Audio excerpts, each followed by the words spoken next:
Bonjour à tous, bienvenue sur Psychobrio, la chaîne où je parle des relations entre personnes au niveau psychologique. Avant de commencer, si vous ne l'avez pas déjà fait, n'oubliez pas d'appuyer sur le bouton d'abonnement ci-dessous. Aussi, n'oubliez pas de cliquer sur la cloche de notification. Cela vous informera à chaque fois que je télécharge une nouvelle vidéo. Ainsi, vous ne manquerez de rien.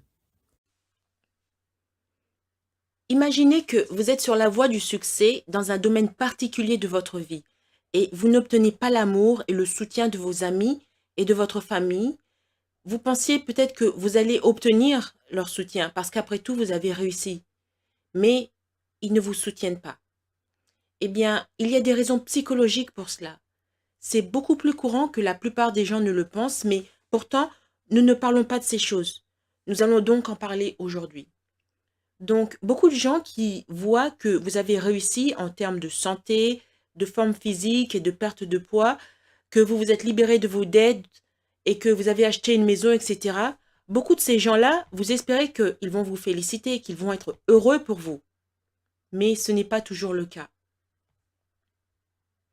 Donc, quel que soit le niveau de succès auquel vous êtes, quel que soit le succès, et par succès, je parle de la réalisation d'un but, la réalisation d'un objectif louable. Donc, quel que soit le succès que vous obtenez dans n'importe quel domaine de votre vie, peut-être que vous avez un mariage réussi, que vos enfants sont bien élevés, etc. Eh bien, vous pensez que vous obtiendrez des félicitations lorsque vous publierez la photo de la remise des diplômes de votre enfant, ainsi de suite, ainsi de suite. La liste continue, hein. Il y en a trop pour les nommer. Donc, quel que soit le succès que vous avez réussi, vous pensez que vous allez obtenir en tout cas une sorte d'approbation de la part de votre entourage, de la part de vos proches. Mais ce n'est pas le cas. Pourtant, vous n'êtes pas une personne haineuse. Vous ne publiez pas vos succès pour être un fanfaron. Vous ne publiez pas ça sur Internet, sur Facebook euh, pour vous bomber le torse, comme on dit. Mais vous vous attendez à ce que votre famille et vos amis se réjouissent avec vous parce que eux, quand ils ont du succès, vous vous réjouissez pour eux. Pourtant, vous êtes abasourdi parce que vous n'obtenez pas le même niveau de soutien que vous leur avez offert, ou du moins qu'il est naturel d'espérer de la part de personnes qui sont proches de vous. Il faudrait que vous le remarquiez, n'est-ce pas? Si ils sont froids alors que vous leur annoncez que vous allez vous marier, si ils sont froids alors qu'ils voient que vous avez perdu du poids. Par exemple, imaginez une jeune femme qui est dans un groupe avec d'autres jeunes femmes et cette jeune femme en particulier, elle est, on va dire, elle a un peu de surpoids. Disons qu'elle est lourde, elle est un peu plus grosse que les autres. Et tous les autres, ce sont des filles minces, etc. Et la fille qui était un peu plus lourde que les autres, eh ben, elle décide, tu sais quoi, je vais me donner 6 mois, un an, je ne sais pas combien de temps, pour perdre du poids. Et elle est persévérante. Éventuellement, elle perd du poids. Elle est aussi mince que les autres, voire même plus jolie que les autres. Elle va s'attendre à ce que ses copines la félicitent, soient contentes pour elle. Mais elles ne le sont pas. Pourquoi? Eh bien, il y a des raisons psychologiques pour cela.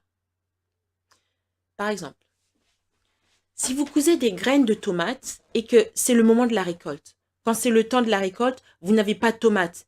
Il n'y a aucun moyen que vous ne puissiez pas remarquer que vous avez planté des graines dans le sol, vous les avez cultivées, vous les avez fertilisées, etc. Mais il n'y a pas de tomates, il n'y a rien qui pousse. Vous vous dites, mais où sont mes tomates? Donc, quand il y a quelque chose qui vous arrive, spécialement si vous avez félicité vos amis, vos proches, etc., quand quelque chose de bien vous arrive, vous espérez que le résultat est que eux, en retour, ils vont être heureux pour vous. Mais ce n'est pas le cas. Dans bien des cas, vous obtiendrez plus de soutien de la part d'étrangers que de certains membres de votre famille, voire même de vos amis. Ceux qui rouleront avec vous jusqu'à ce que les roues tombent. Eh bien, quand vous avez des gens comme ça dans votre vie, vous les appréciez.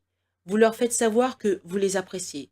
Vous honorez ces amitiés et ces relations familiales, mais parfois, ce qui se passe, c'est que nous avons des attentes envers les gens en raison de ce qu'ils sont pour nous, pas en fonction de leurs fruits. Alors, nous allons droit vers la déception. Rappelez-vous cette histoire de planter des tomates, l'exemple de planter des tomates que j'ai dit. Je veux partager avec vous quelques raisons pour lesquelles cela se produit. Certaines raisons sont psychologiques. Donc, on va commencer par la raison numéro 1. C'est le statu quo, c'est-à-dire la hiérarchie. Donc, l'ordre dans lequel le groupe auquel vous appartenez est projeté. Par exemple, si c'est dans une famille, on espère que les parents soient à la tête, ensuite le frère aîné ou la sœur aînée, après et ainsi de suite. L'une des raisons pour lesquelles certaines personnes auront du mal à vous soutenir lorsque vous excellez dans la vie, c'est-à-dire à célébrer votre succès, eh bien, c'est dû à leur besoin de maintenir le statu quo. Qu'est-ce que le statu quo? Statu quo, ça se prononce statu quo, ou quelque chose comme ça en latin. Ça fait des siècles que j'ai fait du latin, donc j'ai un peu oublié.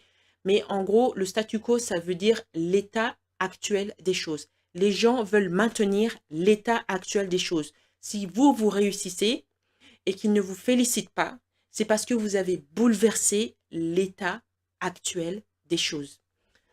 Quel que soit ce statu quo dans votre cercle d'amitié ou dans votre famille, c'est confortable pour eux. Donc, ils veulent que vous restez là où vous êtes, même si c'est un niveau rabaissant pour vous. Je vais vous donner un exemple. Vous savez, dans ma première chaîne, ma chaîne principale, je parle souvent de l'exemple de Marjorie et de sa mère. Marjorie et sa mère ont une relation qui est plutôt antagoniste. Donc, Marjorie, elle est une jeune femme et elle a rencontré un homme absolument merveilleux. Bon, vous figurez toutes les qualités qu'un homme merveilleux a et il est sincèrement bon. Alors, elle le présente à sa mère. Qu'est-ce qu'une mère normale va ressentir? Une mère normale va être contente. Oh, t'as épousé ce gars, il va te demander en mariage. Je suis très contente pour toi. T'es casé, mais avec un gars bien. C'est mieux que d'être avec quelqu'un qui rentre et sort de prison et la police le pourchasse, etc. Non, non. Toi, tu as un gars qui est bien, qui a bien fait sa vie, il a un bon boulot, il a une bonne mentalité, etc., etc. Normalement, une mère normale serait contente. Mais dans le cas de la mère de Marjorie, Sheila, elle n'est pas contente. Pourquoi? Parce que Marjorie a bouleversé le statu quo. Le statu quo, c'est dans la tête de Marjorie, c'est une mère narcissique. Dans la tête de Sheila, Sheila c'est une mère narcissique. Hein. Vous voyez ma vidéo sur les mères narcissiques dans ma première chaîne, c'est-à-dire Psychobrio. Pas Psychobrio plus, mais Psychobrio. Donc, Marjorie a une mère qui est narcissique. Une mère qui est antagoniste envers sa propre fille. Donc, plutôt que la mère d'être heureuse pour la fille, elle ne l'est pas. Parce que la fille a bouleversé le statu quo. Dans le statu quo, dans l'ordre normal des choses, en tout cas dans la tête de Sheila, la mère, Marjorie, c'est une moins que rien. Et une moins que rien ne peut pas épouser un homme qui est, je veux dire, le fils de Bill Gates, ce genre de niveau. Très, très intelligent, qui vient d'une bonne famille et qui a plein d'argent. Voire même, physiquement, il est séduisant. La mère, elle pète les plombs. C'est non. Tu ne peux pas épouser cet homme parce qu'elle a bouleversé le statu quo. Imaginez, rappelez-vous l'exemple de groupes d'amis dont l'une est un peu plus grosse que les autres. Quand elle perd du poids, elle bouleverse le statu quo. Et ses camarades ne sont pas contentes. Parce que maintenant, c'est de la compétition. C'est toi qu'on on se servait pour écraser, pour qu'on se sente bien. Eh bien, tu es égal à nous, voire même supérieur à nous. Ça, c'est bouleverser le statu quo, l'état actuel des choses. Et bien que cela puisse sembler idiot, cela a beaucoup de sens psychologiquement. Parce qu'en tant qu'être humain, nous avons tendance à vouloir faire ce qui est confortable. Nous avons tendance à vouloir prendre le chemin de la moindre résistance. Nous avons tendance à être des créatures d'habitude et de routine.